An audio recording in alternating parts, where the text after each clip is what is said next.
Sekarang kita membuat kesepakatan kelas ya.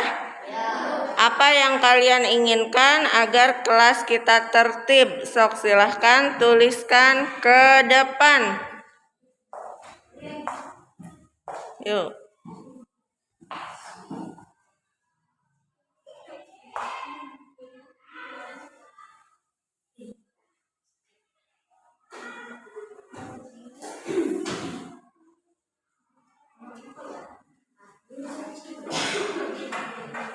Apa itu yang pertama?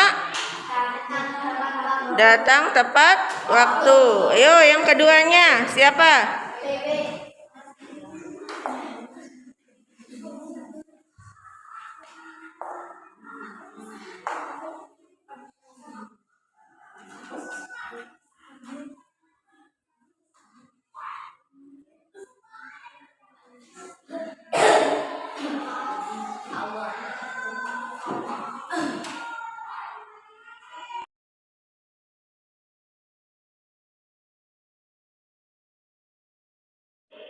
Bagaimana perasaannya ketika kita sudah melakukan kesepakatan kelas dan keyakinan kelas? Senang, karena pendapat dan keinginan kita bisa dijadikan keyakinan kelas tanpa paksaan. Ya, terima kasih. Assalamualaikum warahmatullahi wabarakatuh. Sebelumnya saya berterima kasih ke semuanya karena telah bersedia hadir pada hari ini. Maksud saya pada hari ini itu untuk berbagi tentang materi yang saya sudah pelajari di pendidikan guru penggerak, yaitu salah satunya perubahan paradigma belajar, disiplin positif, motivasi perilaku manusia, posisi kontrol guru, kebutuhan dasar manusia, keyakinan kelas, dan segitiga retribusi. Tidak perlu perkenalan lagi karena kita setiap hari sudah bersama ya. Kita lanjut aja ke materi selanjutnya, yaitu perubahan paradigma teori kontrol, ilusi kontrol. Sebelumnya pemahaman kita itu yang pertama, guru itu selalu mengontrol murid ya. Apa-apa itu yang berperan itu adalah guru, pusatnya yaitu guru. Kemudian kritik dan membuat orang merasa bersalah itu dapat menguatkan karakter. Biasanya kita kalau ada anak bersalah dikritik, terus membuat mereka merasa bersalah, kan mereka jadi ngerti itu salah. Menurut kita itu kan benar ya. Kemudian ilusi bahwa semua penguatan positif, efektif, dan bermanfaat. Penguatan positif itu kayak yang kita mendekati mereka, memberikan penghargaan gitu. Kita merasa itu efektif dan bermanfaat. Kemudian kita berpendapat bahwa orang dewasa itu berhak untuk memaksa mereka. Harus pakai ini, harus mengikuti peraturan ini, gitu kan ya. Kemudian, perubahan paradigma stimulus respon ini berubah ke teori kontrolnya. Kita mencoba mengubah orang agar berpandangan sama dengan kita. Sebelumnya seperti itu kan. Jadi memaksakan orang lain untuk sama berpandangannya seperti kita. Nah, setelah adanya teori kontrol itu, kita itu berusaha memahami pandangan mereka. Jadi tidak memaksakan pandangan diri sendiri. Kemudian perilaku buruk dilihat sebagai suatu kesalahan. Anak itu mencaci temannya, berkata kasar kepada temannya, itu salah. Nah, sebagai teori kontrolnya itu yaitu semua perilaku memiliki tujuan. Jadi kenapa harus ditanyakan dulu anak itu kenapa melakukan seperti itu? Tidak langsung menjudge bahwa itu anaknya memfonis itu salah apa gitu. Tidak langsung mengambil kesimpulan, tapi cari dulu alasannya kenapa. Kemudian orang lain bisa mengontrol saya.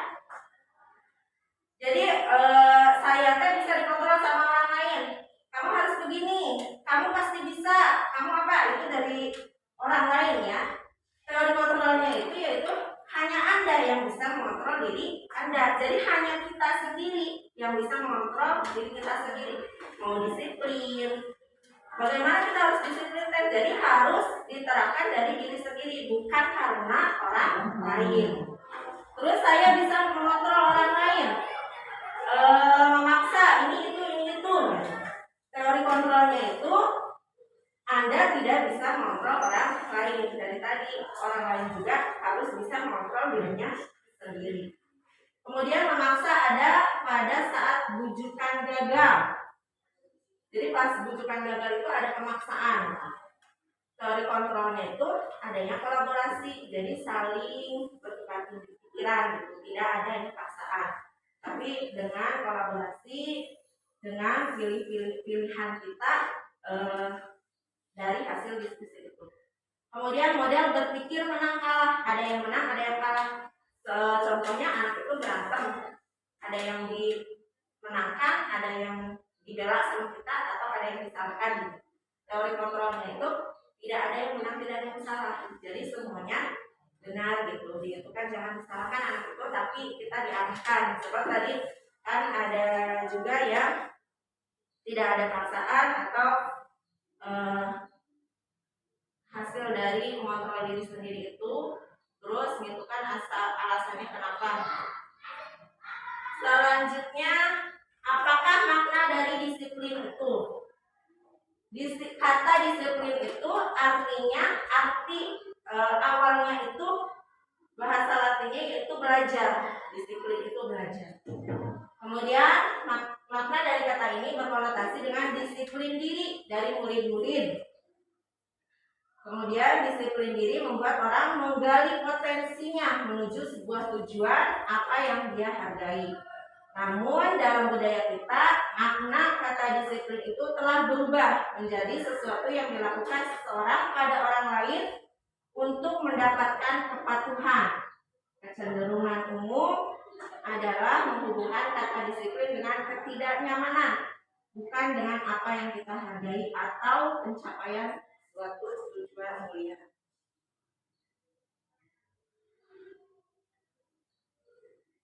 Nah, di sini teori motivasi perilaku manusia. Jadi motivasi perilaku manusia itu ada yang dari eksternal, ada yang dari internal. Yang dari eksternal itu seperti untuk menghindari ketidaknyamanan atau hukuman. Nah, anak-anak itu biasanya yang terlambat nanti dihukum atau tidak mengerjakan tugas dihukum, kena sanksi gitu. Anak-anak mengerjakan. Nah, anak-anak yang mengerjakan itu karena mengerjakannya dari faktor eksternal, karena tidak mau dihukum gitu kan. Kemudian untuk mendapatkan imbalan dari orang lain, kita kan suka kadang ya, yang nilainya bagus nanti dikasih permen, yang nilainya bagus nanti dikasih kue gitu. Anak-anak mau belajar, nilainya bagus. Nah, itu juga dari eksternal motivasinya. Kemudian untuk menghargai diri sendiri menjadi insan sesuai harapan kita. Nah, itu tumbuhnya dari dalam diri sendiri, itu internal.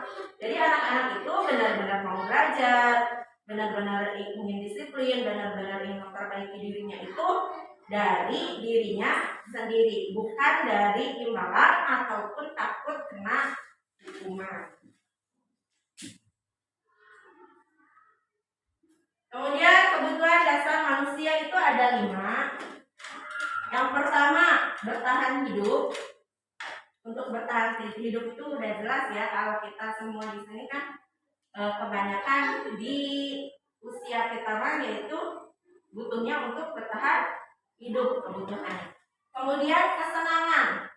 Anak-anak itu contohnya kesenangan kalau di kelas itu malah melek, di sini pasangan melek temannya aja, sampai nangis, ditanya kenapa, karena senang membuat dia nangis.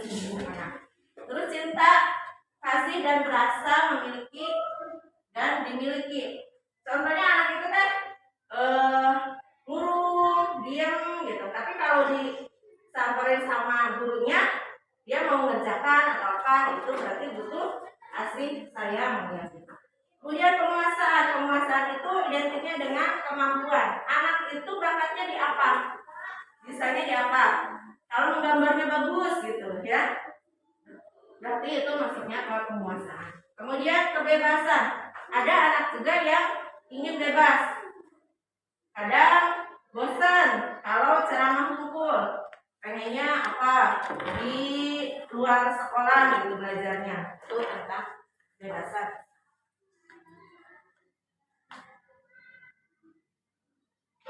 Kemudian di sini ada 5 posisi kontrol. 5 posisi kontrol ini bagi kita sebagai guru. Ada pertama sebagai penghukum, tadi kalau anak tidak belajar apa dihukum, harus ini, atau dengan kata-kata menghardik, menunjuk-nunjuk, menyakiti, menyindir, itu juga sebagai penghukum. Kemudian sebagai membuat orang merasa bersalah, yang kata-katanya contohnya teh, kamu seharusnya, kamu sudah tahu ibu lelah sekali gitu, sebagai mereka kan merasa bersalah.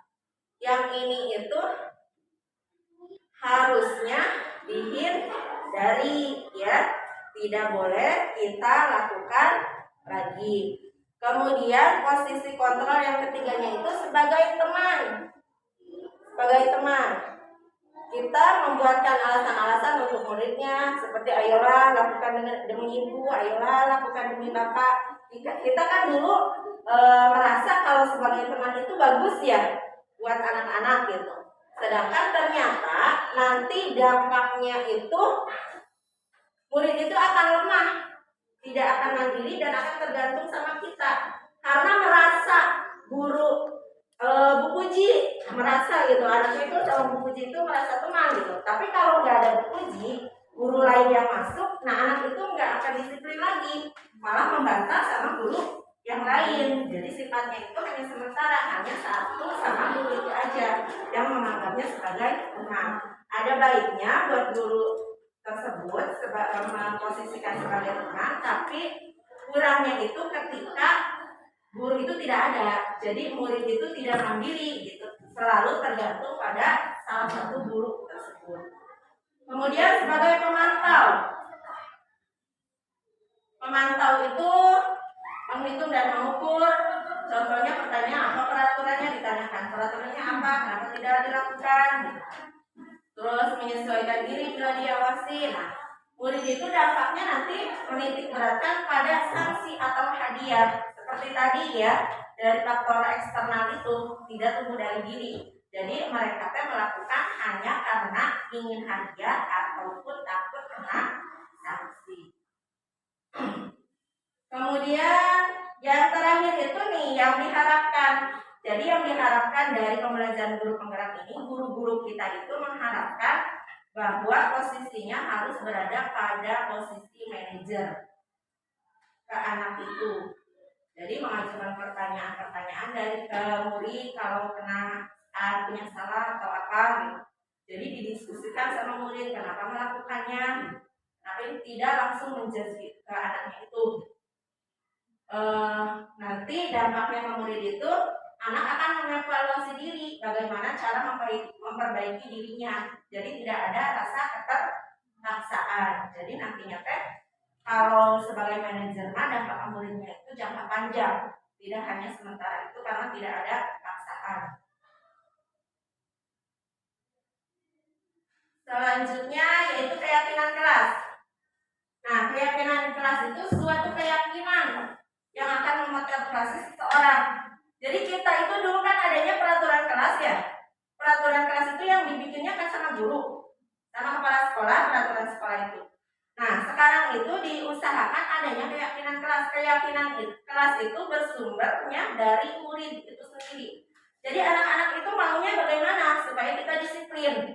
Jadi anak-anak semuanya di dalam satu ruangan itu mengeluarkan pendapatnya, maunya bagaimana, apa yang harus kita taati nantinya. Namanya itu keyakinan kelas. Nah, dari semua pendapat anak itu yang sama disatukan apa? Contohnya di sini di kelas saya juga sudah anak ke depan maunya bagaimana. Contohnya kan memakai masker gitu. Terus datang tepat pada waktunya gitu. Atau tidak ribut pas di dalam kelas gitu. Jadi itu tidak dibuat oleh guru, yang membuatnya hasil kesepakatan siswa, hasil kesepakatan semua siswa. Jadi anak itu tidak merasa terpaksa Apa itu restitusi? Restitusi itu proses menciptakan kondisi bagi murid untuk memperbaiki kesalahan. Jadi kalau anak itu bersalah, kita adakan restitusi untuk memperbaiki kesalahan. Anak tersebut dipanggil, kita tanya seperti tadi yang itu manajer tadi. Jadi bukan sebagai penghukum, bukan sebagai teman, bukan sebagai pemantau, bukan sebagai membuat anak merasa bersalah. Tapi kita sebagai manajer ditanya, kenapa anak itu melakukan tersebut? Terus diingatkan lagi keyakinan kelasnya. Apa meyakini keyakinan kelas yang sudah kita buat, sebab kan guru tidak memaksa, itu kesepakatan anak-anak. Nah, kalau sudah meyakini, apakah anak itu mau memperbaikinya dan bagaimana caranya untuk memperbaikinya. Jadi guru itu hanya sebagai manajernya, tidak memaksakan anak itu, ayo minta maaf ke temannya. Ayo itu, kalau itu kan secara paksaan, anak tidak tumbuh dari diri sendiri. Kalau ditanyakan kita sebagai manajer, mungkin dari anak juga akan merasa tumbuh dari dirinya sendiri kalau mau berubah itu. Ini malah muter-muter ya sinyalnya. Padahal di sini ada contoh restitusi tentang anak yang merasa bersalah itu, anak yang melakukan kesalahan dan saya melakukan restitusi itu.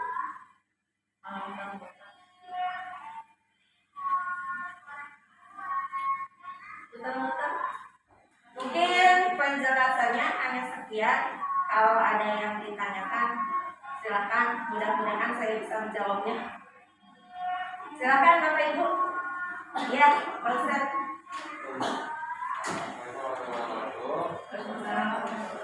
Untuk tadi guru sebagai manajerial ya Bu ya.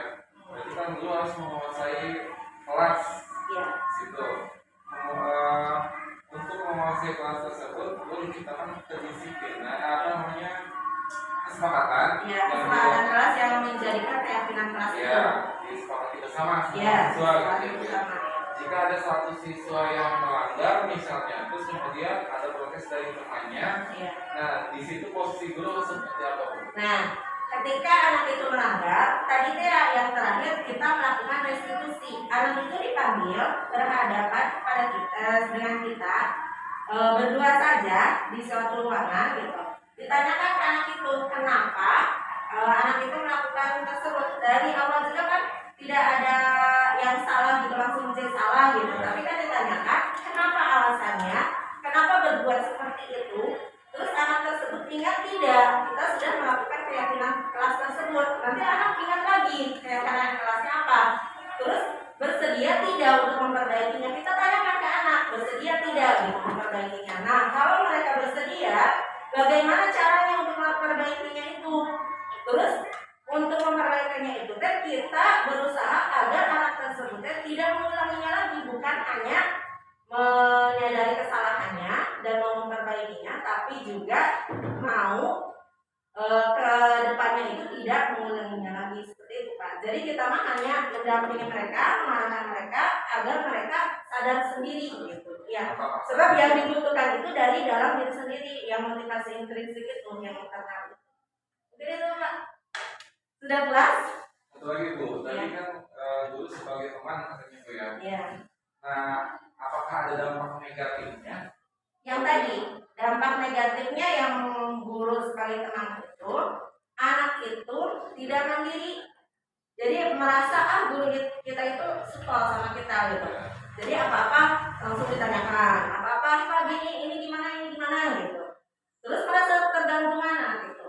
Kalau tidak ada bapak, nanti ada guru lain yang menggantikan. Bahkan mereka menganggapnya biasa atau cuek gimana ke guru yang lain, sebab guru lainnya tidak dianggap sebagai temannya gimana. Gitu Pak. Gimana yang lainnya?